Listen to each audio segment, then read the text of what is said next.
শেখ মুজিবুর রহমানের স্বপ্ন ছিল সে আজীবন ক্ষমতায় থাকবে। তার স্বপ্ন আরো ছিল সে যখন থাকবে না তার পরিবার তার ছেলেমেয়েরা যেন ক্ষমতায় থাকতে পারে। আর এই স্বপ্নকে সামনে রেখে সে ৭২-এর সংবিধান তৈরি করছিল। এই সংবিধানটাই হলো স্বৈর সংবিধান। এই সংবিধান যতদিন থাকবে ততদিন যদি আকাশ থেকে ফেরেশতাকে এনে এদের চালাতে দেওয়া হয় সেও স্বৈর শাসক হয়ে উঠবে। আমরা প্রমাণ পাইছি ৭২-এর পর থেকে যত সরকার ছিল সবই স্বৈর শাসক ছিল। সবার হাতেই একজনের হাতেই সব ক্ষমতা ছিল যখন তারা ক্ষমতায় ছিল।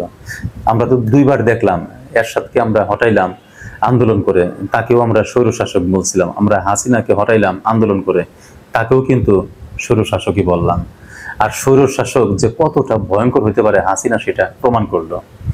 খালেদা জিয়া কোনো একটা সময় বলছিল যে সময় সুযোগ পাইলে এই সংবিধানকে পরিবর্তন করবে, নতুন সংবিধান সে প্রণয়ন করবে।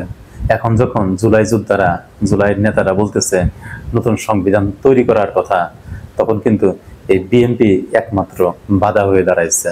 তারা এখন আর নতুন সংবিধান চায় না, তারা ওই পুরনো সংবিধান, পুরনো যে কাঠামো, একনায়কতন্ত্র, স্বৈরাচারী কাঠামো, সেটা তারা ধরে রাখতে চায়।